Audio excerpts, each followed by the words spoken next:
بسم اللہ الرحمن الرحیم۔ جس طرح آپ کو معلوم ہے کہ اس وقت پوری دنیا کے اندر ایک جنگی صورتحال ہے، اور بالخصوص ایران اور اسرائیل کی جو جنگ پچھلے ایک ماہ سے زائد ہو گئے ہیں اور جو چل رہی ہے، اور امریکہ نے جو اس ایران پر ظالمانہ کارروائی کی ہے اور جو ان پر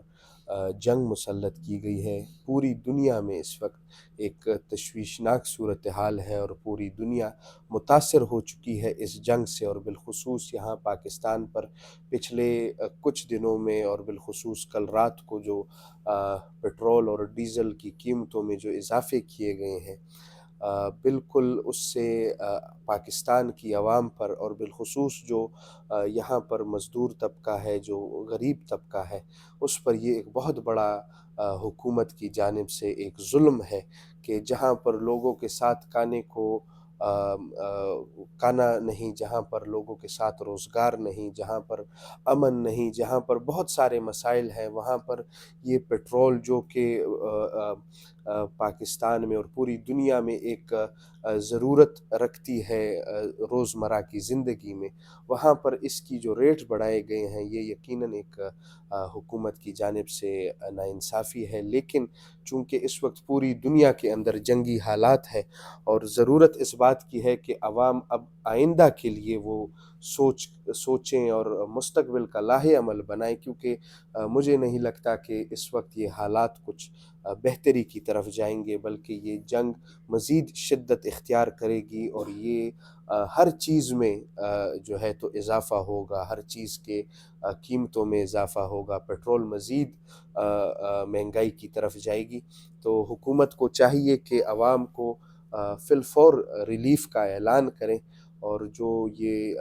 حالات بن رہے ہیں اس میں حکومت کو چاہیے کہ ایک پالیسی بنائیں، تاکہ جب تک یہ جنگی صورتحال دنیا میں جاری ہوں تب تک عوام کے لیے ایک مؤثر پالیسی موجود ہو۔ پھر سر یہ بتائیں کہ کہا جا رہا ہے کہ آپ نے ہارمز ہر کسی کے لیے بند ہے، لیکن پاکستان کے جھنڈے کے جہاد کبھی کہتے کہ 20 جہاد گزر گئے، کبھی کہتے کہ 17، کبھی کہتے کہ 15۔ پاکستانی جو تیل بردار جہازوں پر کوئی پابندی نہیں ہے، تو پھر کیوں پاکستان میں تیل مہنگا ہو رہا ہے؟ وجہ کیا ہے؟ دیکھیے جی، ایران اور پاکستان مسلمان ممالک کے ساتھ ساتھ ان دونوں کا آپس کے ساتھ جو تعلقات ہے وہ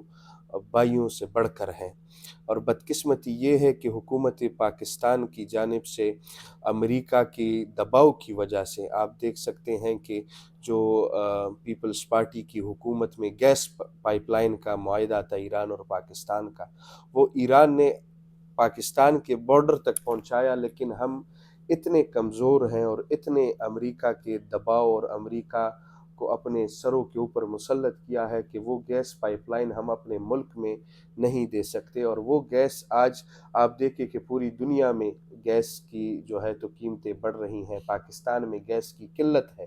اس کے باوجود ہمیں کئی سستی گیس مل سکتی ہے، لیکن حکمرانوں کی بزدلی کی وجہ سے اس منصوبے کو ہم اویل نہیں کر پا رہے۔ اسی طرح جس طرح آپ نے کہا کہ پوری دنیا، ہمارا دشمن ملک ہندوستان جو ہے وہ ایران سے تیل خریدتا ہے، حتیٰ کہ امریکہ نے ان کو سختی سے کہا کہ آپ ان سے تیل نہیں خریدیں گے۔ انہوں نے، ان کے ایک وزیر خارجہ نے یہ بیان دیا کہ ہماری آپ سے تعلقات وہ برادرانہ ہو سکتی ہیں، لیکن ملک کی معیشت سب سے پہلے ہے، ہمارے ملک کی معیشت کے جو فیصلے ہوں گے وہ امریکہ نہیں، وہ ہندوستان کرے گا۔ تو ہمیں تو چاہیے یہ کہ ایران اس وقت اس جنگی حالات میں بھی پاکستان کے ساتھ مکمل تعاون کرنے کے لیے تیار ہے، اور مزید بھی وہ تعاون کر سکتے ہیں اگر ہماری حکومت ان سے رابطہ قائم کرے، اور امریکہ کے دباؤ سے نکل کر وہ ایران کے ساتھ اور اپنے جو ان کی ضروریات ہیں اس پر وہ ان کے ساتھ بات کریں اور تعاون کریں، تو انشاءاللہ اس کا بہت اچھا رسپانس جو ہے تو وہ مل اچھا سکتا میرے ہے۔ ساتھ یہ ہوتا ہے کہ سال 2022 میں پیٹرول کا فی بیرل جو ہے وہ $128 پر فی بیرل مل رہا تھا، تو اس وقت پاکستان میں تیل کی قیمت $150 فی لیٹر تھی۔ اب فی بیرل تیل جو ہے وہ $120 کا مل رہا ہے، تو یہ 460 یا 450 تک جو چلا گیا، تو یہ کیا منطق ہے؟ اصل میں اس کی جو تیلوں کی قیمتوں کے حوالے سے جو یہاں پر ریٹس بڑھائے گئے ہیں یہ تو جسٹیفائی نہیں کیا جا سکتا، لیکن اس وقت پوری دنیا میں تشویشناک صورتحال ہے۔ یہ جو تیل کی قیمتیں بڑھ رہی ہیں، آپ دیکھیں پوری دنیا میں، امریکہ میں، عرب امارات میں، ترکی میں، ہر جگہ پر تیل کی قیمتیں بڑھی ہیں۔ یہ جو تیل کی قیمت یہ بڑھا رہے ہیں، یہ اب اس وقت پوری دنیا ذخیرہ اندوزی کی طرف چلی گئی ہے۔ اب یہ مسئلہ یہ نہیں ہے کہ 10 شپ آ گئیں ڈیزل کے، 20 شپ آ گئیں۔ اس وقت ہر ملک کوشش کر رہا ہے کہ وہ جنگی حالات کے لیے تیاری کریں۔ کوئی سونے کی ذخیرہ اندوزی کر رہا ہے، کوئی خرد و نوش کی ذخیرہ اندوزی کر رہا ہے، کوئی تیل کی ذخیرہ اندوزی کر رہا ہے۔ ہماری یہاں پر آپ دیکھیں کہ جب سے جنگ بڑھا ہے تو چاہیے تو یہ کہ ہمارے جو اخراجات ہیں، جو کنزمپشن ہے وہ کم ہو، باوجود اس جنگی حالات کے بھی یہاں پر تیل کی جو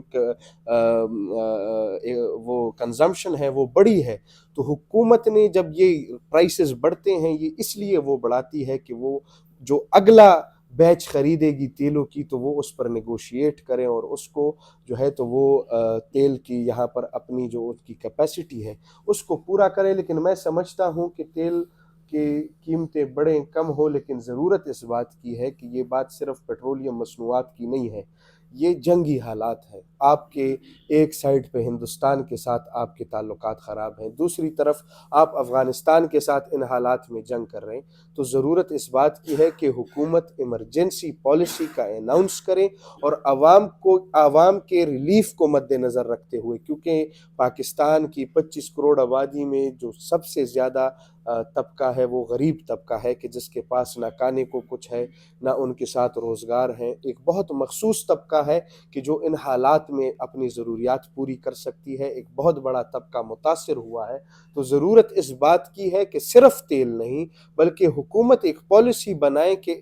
ایک طرف آپ دنیا میں ایران اور امریکہ کی جنگ کی وجہ سے پوری دنیا متاثر ہوئی، دوسری طرف انہی حالات میں پاکستان جیسا ایک ایسا ملک جس کی معیشت مستحکم نہیں، وہ ایک فرنٹ پہ ہندوستان کے ساتھ اس کے تعلقات ٹھیک نہیں اور دوسری طرف وہ افغانستان کے ساتھ جنگ کر رہا ہے۔ تو یہ اس پالیسی پر حکومت کو بات کرنا چاہیے اور سول سوسائٹی اور عام عوام کے حقوق کو مد نظر رکھتے ہوئے ان کو اپنی ایمرجنسی پالیسی کا اناؤنس کرنا چاہیے۔ کیا سمجھتے ہیں کہ یہ مشرق وسطیٰ میں حالات ٹھیک ہوتے ہی یہ قیمتیں واپس اپنے معمول پر آ جائیں گی؟ اس وقت پوری دنیا میں جنگیں کم نہیں بلکہ جنگیں زیادہ ہوں گی، اور یہ حالات اتنی بہتر سے کوئی مستحکم ہونے کی طرف نہیں جا رہے، یہ مزید خراب ہوں گے۔ اور اس وقت ہر انفرادی شخص کو یہ سوچنا چاہیے کہ وہ ان حالات میں اپنے آپ کے جو وسائل اس کے ساتھ ہیں وہ اس کا بہتر استعمال کیسے کریں۔ تو مجھے نہیں لگتا کہ کوئی یہ حالات کوئی بہتری کے طرف جا رہے ہیں۔ اللہ تعالیٰ سے دعا ہے کہ جہاں پر بھی مظلوم عوام ہیں، جہاں پر بھی مظلوم مسلمان ہیں، ان سب کی اللہ تعالیٰ حفاظت فرمائے۔ موجودہ جو حالات ہے کیا دنیا تیسری جنگ عظیم یا غزوہ ہند کی طرف جا رہی ہے، یا تیسری جنگ عظیم یا غزوہ ہند شروع ہو چکی ہے؟ دیکھیں یہ تو کہنا قبل از وقت ہے کہ یہ غزوہ ہند ہے کہ نہیں، لیکن کوئی بھی جنگ جو ہے وہ انسانیت کے لیے فائدہ مند نہیں ہے، اور